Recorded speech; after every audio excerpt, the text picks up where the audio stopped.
Hello friends, સ્વાગત છે તમારું ફરી એકવાર આપણી ઓલ એજ્યુકેશન સ્ટફ ચેનલ પર। આજે આપણે વાત કરવાના છીએ ભારતનું બંધારણ, એટલે કે ભારતના બંધારણના હવે જે તમારી બિન સચિવાલયની જે એક્ઝામ આવી રહી છે, બિન સચિવાલય સ્પેશિયલ, એમાં તમારા ભારતના બંધારણના ઓછામાં ઓછા 50 જેટલા ક્વેશ્ચનો પૂછાય છે। ઓકે, તો આ 50 જેટલા ક્વેશ્ચનોમાંથી તમારા 40 જેટલા ક્વેશ્ચનો હોય છે એ બંધારણના અને બીજા 10 જેટલા હોય એ છે પંચાયત રાજ્યના। ડન। તો ચલો આજે આપણે બંધારણનું જે છે એ આમુખ અને કંપની શાસન વિશેના વન લાઇનર ક્વેશ્ચનની ચર્ચા કરીશું। વિડીયો ફટાફટ સ્ટાર્ટ કરીએ। ક્વેશ્ચનો તો છે નથી, તમારે ખાલી એઝ એ નોટ ડાઉન કરીને ચાલવાનું રહેશે। ભારતની બંધારણીય શરૂઆત ક્યાંથી થાય છે? આપણું જે ભારતનું બંધારણ છે એની શરૂઆત ક્યાંથી થાય છે? તો એ થાય છે આપણા આમુખથી। ઓકે, આઈએમપી છે, યાદ રાખજો કે ભારતીય બંધારણની શરૂઆત ક્યાંથી થાય છે? તો એ થાય છે આમુખથી। ભારતીય બંધારણને સમજવાની ચાવી કોને કહેવામાં આવે છે? તો એ પણ આમુખને કહેવામાં આવે છે। ડન। ચલો, બંધારણનો આત્મા કોને કહેવાય છે? તો એ પણ આમુખને કહેવામાં આવે છે। આ બધી બેઝિક વસ્તુ છે। ઓકે, કોન્સ્ટેબલમાં આવું જ થયું આપણી જોડે કે બધી બેઝિક વસ્તુ પૂછાઈ ગઈ અને આપણાને નહોતી આવડી હતી, તો તમારે જે બેઝિક વસ્તુ છે તો તમારે પહેલાં આવડવી જોઈએ। ચલો, ભારતીય બંધારણ સભામાં ઉદ્દેશ પ્રસ્તાવ રજૂ કરનાર મહાનુભાવ કોણ? તો આ ક્વેશ્ચન પૂછાઈ ગયો આપણી કોન્સ્ટેબલમાં, તો તમારે યાદ રાખવાનું છે એ મહાનુભાવ હતા જવાહરલાલ નહેરુ। ડન છે। ચલો, ભારતીય બંધારણ સભામાં ઉદ્દેશ્ય પ્રસ્તાવ રજૂ ક્યારે થયું હતું?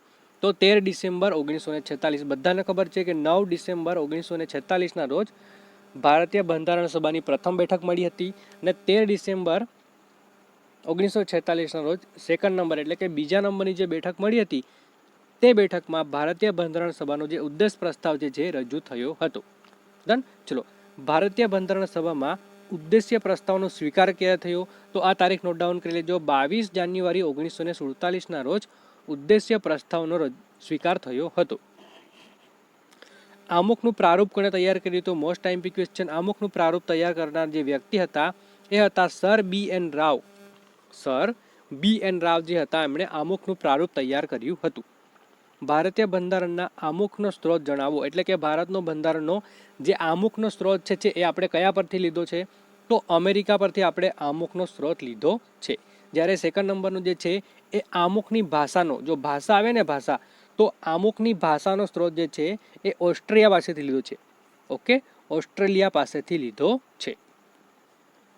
ભારતીય બંધારણની કઈ બાબત સૌથી છેલ્લે અધિનિયમ થયેલી છે? મોસ્ટ આઈએમપી ક્વેશ્ચન વિદ્યાર્થી મિત્રો, કે ભારતના બંધારણમાં સૌથી છેલ્લે અધિનિયમ અથવા તો સ્વીકારાયેલી કોઈ વસ્તુ હોય તો એ છે આમુખ। આમુખ જે છે એ ભારતીય બંધારણમાં સૌથી છેલ્લે એટલે કે સૌથી લાસ્ટમાં આપણે સ્વીકાર્યું હતું। તારીખ યાદ રાખવાની છે તમારે, 22 જાન્યુઆરી 1950। ચલો, ભારતીય બંધારણનું આમુખ કેટલા વાક્યોનું બનેલું છે? તો એક વાક્યનું બનેલું છે। ઓકે, એક ફકરો છે આખો, એ ફકરામાં આપણે લખાયેલું છે। ચલો, એમાં અક્ષરો કેટલા છે કોમેન્ટ કરો। એ કેટલા શબ્દોનું, અક્ષરો એટલે કે કેટલા શબ્દોનું બનેલું છે? ભારતીય બંધારણના સિદ્ધાંતો અને આદર્શોના સમૂહ તરીકે કોને ઓળખવામાં આવે છે? તો આમુખને ઓળખવામાં આવે છે। ડન। ચલો, આમાંથી તમારે યાદ રાખવા જેવું હોય તો સેકન્ડ નંબર એટલે કે 13 ડિસેમ્બર સેકન્ડ નંબરની જે સભા હતી એ 13 ડિસેમ્બરે ઉદ્દેશ્ય પ્રસ્તાવ રજૂ થયો હતો। અને આ બે વસ્તુ યાદ રાખવાની, આમુખનો સ્ત્રોત અને આમુખની ભાષાનો સ્ત્રોત। ડન છે। ચલો, ભારતીય બંધારણના સિદ્ધાંતો અને આદર્શોના સમૂહ તરીકે કોને ઓળખવામાં આવે છે? ભારતીય બંધારણના સિદ્ધાંતો અને આમુખના સ્ત્રોત તરીકે અથવા તો આમુખના આદર્શોના સમૂહ તરીકે કોને ઓળખવામાં આવે છે? તો આમુખને ઓળખવામાં આવે છે। ભારતીય બંધારણની કઈ બાબત દ્વારા આપણે જાણીએ છીએ કે ભારત એક રાષ્ટ્ર તરીકે કઈ દિશા તરફ પ્રેરાઈ રહ્યો છે? તો આમુખ। ભારતીય બંધારણની કઈ બાબતને માહિતીના સ્ત્રોત તરીકે ઓળખવામાં આવે છે? તો આમુખને ઓળખવામાં આવે છે। આમુખમાં બંધારણની સત્તાઓનો મૂળ સ્ત્રોત તરીકે કોને દર્શાવવામાં આવેલા છે અને તે કોને સમર્પિત થયેલું છે? તો ભારતના લોકોને। સુપ્રીમ કોર્ટ કયા કેસ દરમિયાન જણાવ્યું કે બંધારણનું વાંચન અને અર્થઘટન આમુખના આધારે હોવું જોઈએ? જો નોટ ડાઉન કરી લેજો, મોસ્ટ આઈએમપી છે કે સુપ્રીમ કોર્ટે કયા કેસ દરમિયાન જણાવ્યું હતું કે બંધારણનું વાંચન અને અર્થઘટન આમુખના આધારે થવું જોઈએ? તો કેશવાનંદ ભારતી વર્સિસ કેરળ રાજ્ય 1973। મોસ્ટ ટાઈમપી વિદ્યાર્થી મિત્રો નોટ ડાઉન કરી લેજો, આ પૂછાઈ શકે એવું છે. ડન છે. ચલો, કયા કેસમાં સુપ્રીમ કોર્ટે આમુખને ભારતીય બંધારણનો ભાગ નહોતો માન્યો હતો? ઓકે, આ પણ તમારે યાદ રાખવાના છે. બેરુબારી 1960, સજ્જનસિંહ વર્સિસ રાજસ્થાન રાજ્ય 1964, ગોલકનાથ પંજાબ રાજ્ય 1967 અને ભારતીચંદ્ર વર્સિસ મૈસૂર રાજ્ય. જો આ બધાની જે સાલ છે ને એ પૂછાઈ જાય કે બેરુબારી કેસ તો 1960, રાજસ્થાન તો 1964, ગોલકનાથ વર્સિસ પંજાબ તો 1967 અને ભારતીચંદ્ર વર્સિસ મૈસૂર રાજ્ય 1970. જો આ બધી બાબત યાદ રાખવાની છે, જોડકા સ્વરૂપે પણ પૂછાઈ શકે છે. ડન. ચલો, હાલ સુધીમાં આમુખમાં કેટલી વખત સુધારા થયા છે? તો ફક્ત અને ફક્ત એક વખત સુધારો થયો છે. લાસ્ટ છે કે 42માં બંધારણીય સુધારો 1976 દ્વારા આમુખમાં કયા શબ્દો ઉમેરવામાં આવ્યા હતા? તો આખા ગામને આવડે, સમાજવાદી, બિનસાંપ્રદાયિકતા અને અખંડિતતા. આ 42મો સુધારો 1976 દ્વારા ઉમેરવામાં આવ્યા હતા. ડન છે. ચલો, આમુખ અને ભારતીય બંધારણની અન્ય બાબતોની ડિઝાઇન કોણે તૈયાર કરી હતી? તો બેઓહર રામ મેનાહર અથવા તો મનોહર જે હતા એમણે આમુખ અને ભારતીય બંધારણની અન્ય બાબતોની ડિઝાઇન તૈયાર કરી હતી. ડન છે. ચલો, આ જે બેઓહર છે, રામ મનોહર, એ ક્યાંના હતા અથવા તો કોણ હતા? તો યાદ રાખવાનું છે MP મધ્યપ્રદેશના જબલપુરના પ્રખ્યાત ચિત્રકાર હતા. આ જે હતા ને બેઓહર મનોહર, એ અને પ્લસ એમના વિદ્યાર્થી મિત્રો. ઓકે, આ વિદ્યાર્થી મિત્રોને ટોટલ 4 વર્ષ જેટલો સમય થયો હતો. ઓકે, 4 વર્ષ જેટલો સમય થયો હતો. શાના માટે સમય થયો હતો? તો આપણું બંધારણની ડિઝાઇન તૈયાર કરી, એટલે કે ડિઝાઇનમાં જે ચિત્રો દોરવાના હતા ને એ ચિત્રો દોરવા માટે એમને 4 વર્ષ જેટલો સમયગાળો થયો હતો. ચલો, આમુખના પાનાના જમણા ખૂણે રામ તરીકે કોની સહી જોવા મળે છે? તો એ છે આપણા બેઓહર રામ મનોહર. બંધારણના આમુખને અમેરિકાની આઝાદીની ઘોષણા સાથે કોણે સરખાવ્યું હતું? તેને બંધારણનો આત્મા કહ્યો છે. તો મોસ્ટ ટાઈમ યાદ રાખવાનું છે હિદાયતુલ્લા જે હતા એમણે બંધારણને આત્મા અને અમેરિકાની આઝાદી સાથે સરખાવ્યું છે. ડન છે. ચલો, આમુખને રાજકીય કુંડળી અથવા તો જન્માક્ષર કોણે કહ્યું છે? તો એ છે આપણા કનૈયાલાલ માણેકલાલ મુનશી. એટલે કે કમા મુનશી જે હતા એ આમુખને રાજકીય કુંડળી અથવા તો જન્માક્ષર તરીકે ઓળખતા હતા. ડન. ચલો, આમુખને બંધારણનું હૃદય કોણે કહ્યું? તો યાદ રાખવાનું છે Thakurdas Bhargava. Most time note down કરી લેજો. જો આટલી વસ્તુ છે ને તમારે નોટ ડાઉન કરી લેવાની થાય છે. આમુખને બંધારણનું હૃદય કોણે કહ્યું હતું? તો ઠાકુરદાસ ભાર્ગવે કહ્યું હતું. ભારતીય બંધારણના આમુખને બંધારણનો પરિચય પત્ર કે ઓળખપત્ર કોણે કહ્યો છે? મોસ્ટ ટાઈમ પ્રખ્યાત ન્યાયવિદ N.A. પાલકીવાલા. યાદ રાખવાનું છે, પ્રખ્યાત ન્યાયવિદ N.A. પાલકીવાલા જે હતા એમણે બંધારણને પરિચય પત્ર અને ઓળખપત્ર કહ્યું હતું. ડન. ચલો, બંધારણનું આમુખ લાંબા સમયથી જે વિચાર્યું હતું અને જેના સ્વપ્ન જોયા હતા તેને અભિવ્યક્ત કરે છે એવું કોણે કહ્યું? મોસ્ટ ટાઈમ છે, નોટ ડાઉન કરી લેજો. એ હતા આપણા અલાઉદ્દીન કૃષ્ણસ્વામી અય્યર. અલાઉદ્દીન કૃષ્ણસ્વામી અય્યર જે હતા એમણે કહ્યું હતું કે ભારતનું આમુખ લાંબા સમયથી જે વિચાર્યું હતું અને જેના સ્વપ્ન જોયા હતા તેનું અભિવ્યક્ત કરે છે. ડન. ચલો, ભારતની દ્રષ્ટિએ સમાજવાદ શબ્દ કેવા સમાજવાદ તરીકે સ્વીકારાયો છે? તો લોકતાંત્રિક સમાજવાદ તરીકે સ્વીકારાયો છે. કેવી વ્યવસ્થાને આપણે લોકશાહી કહી શકીએ? તો સર્વોચ્ચ સત્તા લોકો પાસે હોય એવી કોઈક પણ સંસ્થા હોય અને આપણે વ્યવસ્થિત લોકતાંત્રિક કહી શકીએ છીએ. ભારતમાં કેવા પ્રકારની પ્રતિનિધિ લોકશાહી વ્યવસ્થા કરાયેલી છે? તો પરોક્ષ પ્રતિનિધિ જે છે એ લોકશાહી કરાયેલી છે. ડન. ચલો, લોકશાહીની વ્યાખ્યા શું છે? તો બધાને આવડે કે લોકો દ્વારા લોકો માટે ચાલતી શાસન વ્યવસ્થા એટલે લોકશાહીની વ્યાખ્યા. ડન. ચલો, જે દેશમાં દરેક જાહેર હોદ્દો દેશના પ્રત્યેક નાગરિક માટે ખુલ્લો હોય, એટલે કે તે કોઈ વંશ પરંપરાગત રૂપે ન ભરાતો હોય, તેને કેવા દેશ કહીશું? તો પ્રજાસત્તાક અથવા તો ગણતંત્ર દેશ કહીશું. આમુખમાં કેટલી પ્રકારની સ્વતંત્રતાનો ઉલ્લેખ અને કઈ કઈ છે? જો IMP છે, નોટ ડાઉન કરી લેજો કે આપણા આમુખમાં કેટલા પ્રકારની સ્વતંત્રતા છે અને કઈ કઈ છે? તો 5 જેટલી સ્વતંત્રતા છે, જેમાં વિચાર, અભિવ્યક્ત, માન્યતા, ધર્મ અને ઉપાસના. ભારતીય બંધારણના સ્વતંત્રતાનો સિદ્ધાંત કઈ ક્રાંતિમાંથી લેવાયો છે? તો ફ્રેન્ચમાંથી લેવાયો છે. શું લેવાયું? તો સ્વતંત્રતાનો સિદ્ધાંત ફ્રેન્ચ ક્રાંતિમાંથી લેવાયો છે. ડન. અને સમાનતાનો સિદ્ધાંત જે છે એ લેવાયો છે ફ્રેન્ચમાંથી. બે વસ્તુ નોટ ડાઉન કરી લેજો. ડન છે. ચલો,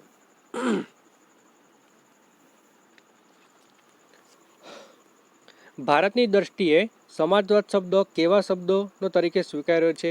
તો લોકતાંત્રિક શબ્દ તરીકે સ્વીકારાયો છે. જો આપણે આની ચર્ચા કરી ગયા છીએ, ઓકે, ફ્રેન્ચ ક્રાંતિ સુધી. હવે ડાયરેક્ટ આપણે અહીંથી ચાલુ કરીશું લાસ્ટમાંથી, કે ભારતીય બંધારણમાં કેટલા પ્રકારના ન્યાય આપેલા છે ને કયા કયા? તો 3 પ્રકારના ન્યાય છે: સામાજિક, આર્થિક અને રાજકીય. કે સામાજિક, આર્થિક અને રાજકીય પ્રકારના ન્યાય અપાયેલા છે. ભારતીય બંધારણમાં ન્યાયનો સિદ્ધાંત આપણે કઈ ક્રાંતિમાંથી લીધો? તો યાદ રાખવાનું છે રશિયા ક્રાંતિમાંથી. રશિયા ક્રાંતિમાંથી આપણે ન્યાયનો સિદ્ધાંત લીધો છે. ભારતીય બંધારણમાં બંધુત્વનો સિદ્ધાંત કઈ ક્રાંતિમાંથી લેવાયો? તો ફ્રેન્ચમાંથી. આપણે અગાઉ પણ જોઈ ગયા કે ફ્રેન્ચ પાસેથી આપણે ઘણું બધું લીધું, જેવી રીતના છે સ્વતંત્રતાનો સિદ્ધાંત, સમાનતાનો સિદ્ધાંત, અને જોડે જોડે યાદ રાખવાનું છે બંધુત્વનો સિદ્ધાંત પણ આપણે ફ્રેન્ચ પાસેથી લીધો છે, એટલે કે ફ્રેન્ચ ક્રાંતિ પાસેથી લીધો છે. ભારતીય બંધારણમાં છેલ્લે કઈ બાબતનો વિશિષ્ટ અધિનિયમ છે? એટલે કે આપણે ચર્ચા કરી ગયા કે ભારતીય બંધારણમાં સૌથી લાસ્ટમાં કોઈ પણ વસ્તુનો સ્વીકાર થયો હોય તો એ છે આપણું આમુખ. ચલો, હવે આપણે જોઈશું ભારતીય બંધારણની પૃષ્ઠભૂમિ. બધા જ વન લાઇનર ક્વેશ્ચન છે. જો વંચાઈ ગયું હોય તો એઝ એ તમારે રિવિઝન થઈ જશે. ઓકે, ચલો. જો આપણા વિડીયો ગમતા હોય તો વિડીયોને લાઇક કરો, શેર કરો, અને ચેનલ પર નવા હોય તો ચેનલને સબસ્ક્રાઈબ કરવાનું ભૂલતા નહીં. કારણ કે આના પછી જે એક્ઝામ આવે છે આપણી તલાટીની, તો તલાટીના જેટલા પણ સબ્જેક્ટ છે ને વિદ્યાર્થી મિત્રો, એના બધા જ ડિટેલથી આપણે ભણાવવાના છીએ. ઓકે, અને એના મોડલ પેપર પણ મૂકવાના છીએ. ચલો, બંધારણ એ ખાલી જગ્યા કહેવામાં આવે છે. તો બંધારણ જે છે એ મૂળભૂત કાયદો અથવા તો મૂળભૂત દસ્તાવેજ કહેવામાં આવે છે. જો આવું પૂછાય નહીં પણ તમને બેઝિક વસ્તુ ખબર હોવી જોઈએ. ચલો, ભારતનો સર્વોચ્ચ કાયદો કયો છે? તો ભારતીય બંધારણ જે છે એ ભારતનો સર્વોચ્ચ કાયદો ગણાશે. ભારતના બંધારણમાં તેમજ વહીવટી માળખામાં કયા દેશના શાસનની છાપ જોવા મળે છે? તો બ્રિટનના શાસનની છાપ જોવા મળે છે. જાહેર સેવાઓ, શૈક્ષણિક અને વહીવટ શાસ્ત્રિક, સ્થાનિક તંત્ર, કચેરી કાર્ય પદ્ધતિ વગેરે જેવી બાબતો કયા દેશના ભારતીય બંધારણમાં ઉતરી આવે છે? તો બ્રિટનમાંથી ઉતરી આવે છે. ચલો, મહેસૂલી તંત્ર, સદની સેવાઓ, બજેટિંગ, રાજકીય માળખું જેવી બાબતો ભારતે કયા દેશ પાસેથી સ્વીકારેલી છે? તો એ પણ બ્રિટન પાસેથી સ્વીકારેલી છે. ભારતમાં કંપની શાસન અને તાજ શાસનનો સમયગાળો જણાવો. જો નોટ ડાઉન કરી લેજો, આઈએમપી છે. કંપની શાસનનો સમયગાળો અને તાજ શાસનનો સમયગાળો. તો તાજ શાસનનો સમયગાળો સૌથી પહેલાં યાદ કરો, 1858 થી 1947 આપણો દેશ જ્યારે આઝાદ થયો ત્યાં સુધીનો સમયગાળો એટલે તાજ શાસનનો. અને 1773 રેગ્યુલેટિંગ એક્ટ 1773 થી લઈને 1858 સુધીનો સમયગાળો છે એ કંપની શાસનનો સમયગાળો ગણાશે. પછી મોસ્ટ આઈએમપી ક્વેશ્ચન આવે છે, બધા જ નોટ ડાઉન કરવાના છે. બંગાળનો પ્રથમ ગવર્નર કોણ હતો? બંગાળનો પ્રથમ ગવર્નર કોણ હતો? તો એ હતો રોબર્ટ ક્લાઇવ. ડન છે, નોટ ડાઉન કરી લેજો. રોબર્ટ ક્લાઇવ જે હતો એ બંગાળનો પ્રથમ ગવર્નર હતો. બંગાળનો પ્રથમ ગવર્નર જનરલ આપણા આઈએમપી છે. પ્રથમ ગવર્નર જનરલ પૂછાય તો વોરન હેસ્ટિંગ્સ આવશે. ડન. ચલો, ભારતનો પ્રથમ ગવર્નર જનરલ પૂછાય તો લોર્ડ વિલિયમ બેન્ટિંગ. ભારતનો પ્રથમ વાઇસરોય પૂછાય તો લોર્ડ કેનિંગ. ડન. ચલો, ઈસ્ટ ઇન્ડિયા કંપનીની સ્થાપના ક્યારે થઈ હતી? તો 1600માં. ઈસ્ટ ઇન્ડિયા કંપનીની સ્થાપના 1600માં થઈ હતી.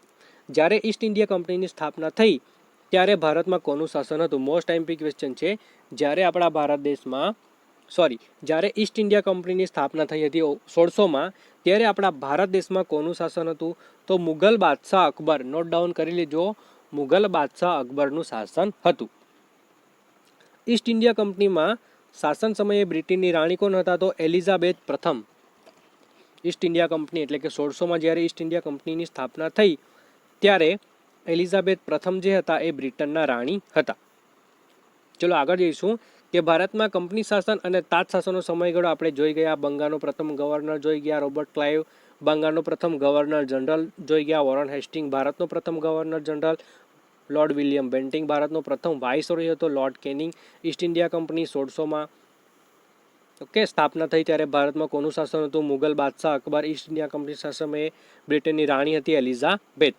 હવે શરૂ થાય છે આપણો ક્વેશ્ચન અહીંથી કે ઈસ્ટ ઇન્ડિયા કંપની વતી સૌપ્રથમ અંગ્રેજ વેપારમાં અર્થે મંજૂરી માટે આવ્યો હતો, એટલે કે કયો અંગ્રેજ ભારતમાં વેપારના અર્થે મંજૂરી આવ્યો હતો? તો કેપ્ટન હોકિંગ્સ. ઓકે, આ કેપ્ટન હોકિંગ્સને કોઈ જાતની પરવાનગી મળી ન હતી. ડન. ચલો, કેપ્ટન હોકિંગ્સ કયા વહાણમાં આવ્યો હતો? તો હેક્ટર વહાણમાં પૂછાઈ ગયું કે કેપ્ટન હોકિંગ્સ જે છે એ કયા વહાણમાં ભારત આવ્યો હતો? તો એ વહાણ હતું હેક્ટર. કેપ્ટન હોકિંગ્સ ભારતમાં કયા બંદરે ઉતાર્યો હતો? તો કે ભાઈ સુરત બંદરે ઉતાર્યો હતો, પણ જહાંગીર નામના રાજાએ એમને પરવાનગી આપી ન હતી. ડન. ચલો, કેપ્ટન હોકિંગ્સ ભારતમાં વેપારોની મંજૂરી માટે કોના દરબારમાં આવ્યો હતો? તો મુઘલ બાદશાહ જહાંગીર. આવી ગયું ને, મુઘલ બાદશાહ જહાંગીર જે હતો એમના દરબારમાં એ સુરત બંદરે ઉતરીને પ્રથમ વખત મંજૂરી મંગવા માટે આવ્યો હતો. કેપ્ટન હોકિંગ્સે જહાંગીરને ભારતમાં વેપાર કરવાની પરવાનગી તો કે ભાઈ ન આપી હતી. નોટ ડાઉન કરી લેજો, ન આપી હતી. જહાંગીરે કયા અંગ્રેજી અધિકારીને વેપાર કરવાની મંજૂરી આપી? તો સર ટોમસ રો. આ પૂછાઈ ગયેલું છે, નોટ ડાઉન કરી લેજો. ડન. ચલો, અંગ્રેજો ભારતમાં સૌપ્રથમ પોતાની વેપારી કોઠી એટલે કે ફેક્ટરી ક્યાં અને ક્યારે સ્થાપિતો? સુરતમાં 1613માં. ડન. ચલો, આગળનો ક્વેશ્ચન છે કે ભારતમાં ઈસ્ટ ઇન્ડિયા કંપનીના કાર્યને નિયમિત અને નિયંત્રણ કરવા માટેનું પ્રથમ પગલું કયું હતું? મોસ્ટ ટાઈમપી વિદ્યાર્થી મિત્રો, નોટ ડાઉન કરી લેજો કે ભારતમાં ઈસ્ટ ઇન્ડિયા કંપનીના કાર્યને નિયમિત અને નિયંત્રિત કરવા માટે પ્રથમ પગલું કયું હતું? તો કે ભાઈ રેગ્યુલેટિંગ એક્ટ એટલે કે નિયામક ધારો 1773. નિયામક ધારો 1773, એને આપણે રેગ્યુલેટિંગ એક્ટ 1773 પણ કહી શકીએ છીએ. સૌપ્રથમ કયા કાયદા દ્વારા ભારતમાં કેન્દ્રીય વહીવટની સ્થાપના થઈ અને કંપનીનું લેખિત બંધારણ રજૂ થયું? તો એ પણ હતો નિયામક બંધારણ 1773મો ધારો. ડન. ચલો, કયા કાયદા દ્વારા બંગાળના ગવર્નરને જનરલ બનાવવામાં આવ્યો? તો એ પણ હતો નિયામક ધારો 1773. 1773ના નિયામક ધારા ક્યાં સુધી સુપ્રીમ કોર્ટની સ્થાપના કરવામાં આવી હતી? તો કોલકાતા સુધી. કોલકાતા ખાતે સ્થપાયેલી ભારતની પ્રથમ સુપ્રીમ કોર્ટના મુખ્ય ન્યાયાધીશ મોસ્ટ ટાઈમપી પૂછાઈ શકે છે કે કોલકાતા ખાતે સ્થપાયેલી ભારતની પ્રથમ સુપ્રીમ કોર્ટના મુખ્ય ન્યાયાધીશ કોણ હતા? તો સર એલિઝા ઇમ્પે. આ નામ તમારે નોટ ડાઉન કરી લેવાનું છે અથવા યાદ રાખવાનું છે, સર એલિઝા ઇમ્પે. ચલો, કયા કાયદા દ્વારા કંપનીના કર્મચારીઓ ઉપર ખાનગી વેપાર અને ભારતીય પાસેથી ભેટ અને સોગાંદો કે લાંચ લેવા પર પ્રતિબંધ મુકાયો હતો? તો નિયામક ધારો 1773. 1773 નિયામક ધારા દ્વારા બોમ્બે પ્રેસિડેન્ટ અને મદ્રાસ પ્રેસિડેન્ટ કોના સોંપવામાં આવી હતી? તો બંગાળ પ્રેસિડેન્ટને સોંપવામાં આવી હતી. 1773ના નિયામક ધારામાં રહેલી ખામીને દૂર કરવા કયા ધારા ઘડવામાં આવ્યા? તો પિટ્સ ઇન્ડિયા એક્ટ 1784. ડન. ચલો, કયા કાયદાનું નામ બ્રિટિશ વડાપ્રધાનના નામ પરથી રખાયું હતું?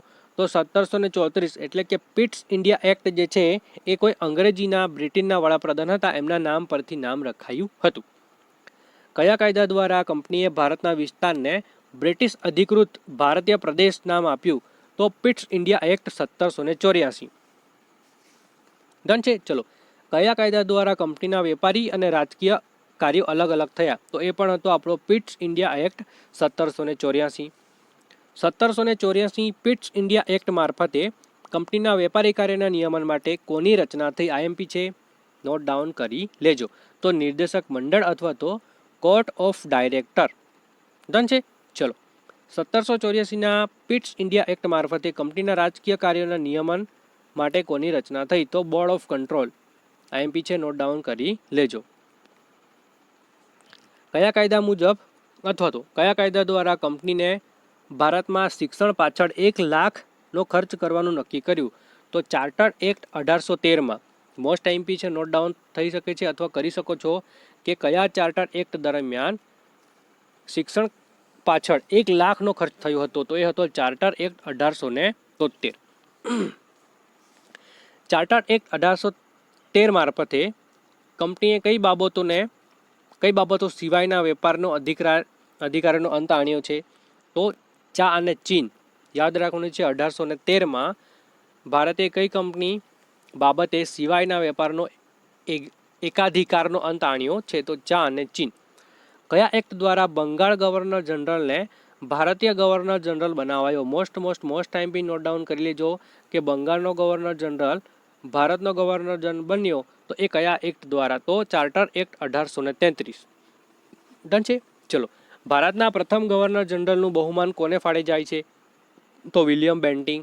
ઓકે, ભારતના પ્રથમ ગવર્નર જનરલનું બહુમાન વિલિયમ બેન્ટિંગના નામે જાય છે. કયા એક્ટ દ્વારા કંપનીના વેપાર કાર્યનો અંત કરી તેને માત્ર વહીવટ સંસ્થા બનાવી દેવાય? તો એ પણ હતો આપણો ચાર્ટર એક્ટ 1833. કયા એક્ટ દ્વારા બોમ્બે અને મદ્રાસ ગવર્નર પાસેથી તેમની ધારાકીય શક્તિ લેવામાં આવી હતી? તો એ પણ હતો ચાર્ટર એક્ટ 1833. કયા એક્ટ દ્વારા ગવર્નર જનરલની પરિષદના ધારાકીય અને વહીવટી કાર્યને અલગ કરાયા? તો ચાર્ટર એક્ટ 1833. કયા એક્ટ દ્વારા ભારતના ગવર્નર જનરલની વિધાન પરિષદની કેન્દ્રીય વિધાન પરિષદ તરીકે યોજાઈ? તો ચાર્ટર એક્ટ 1853. ચાર્ટર એક્ટ 1853 મુજબ કોને મિની પાર્લામેન્ટ એટલે કે નાની સંસદ તરીકે ઓળખવામાં આવી? Most time P not down કરી લેજો કે ચાર્ટર એક્ટ 1833 મુજબ કોને મિની પાર્લામેન્ટ એટલે કે નાની સંસદ તરીકે ઓળખવામાં આવી હતી?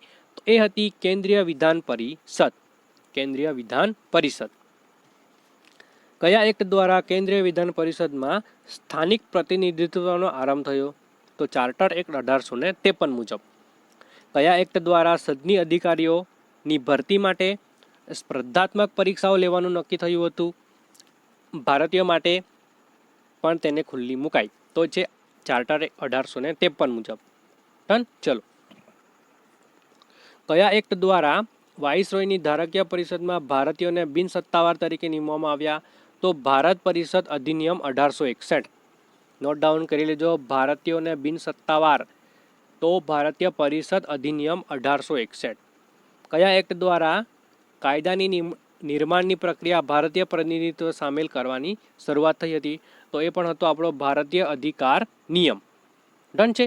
ચલો, હવે જે આગળનો ક્વેશ્ચન છે એ મોસ્ટ ટાઈમથી થઈ શકે છે કે વાઇસરોય લોર્ડ કેનિંગ દ્વારા કયા વર્ષમાં 3 વ્યક્તિઓને વિધાન પરિષદમાં નિમણૂક અપાઈ હતી? તો 1862માં બનારસના રાજા, પટિયાલાના રાજા અને sir Dinkar Rao. Not down કરી લેજો. બનારસના રાજા, પટિયાલાના રાજા અને સર દિનકર રાવ જે હતા એમણે અગાઉના 3 વર્ષ વિધાન પરિષદમાં નિમણૂક થયા હતા. ઈસવીસન 1859માં કોણે પોર્ટફોલિયો પદ્ધતિની શરૂઆત કરી? આ પણ મોસ્ટ ટાઈમથી થઈ જશે.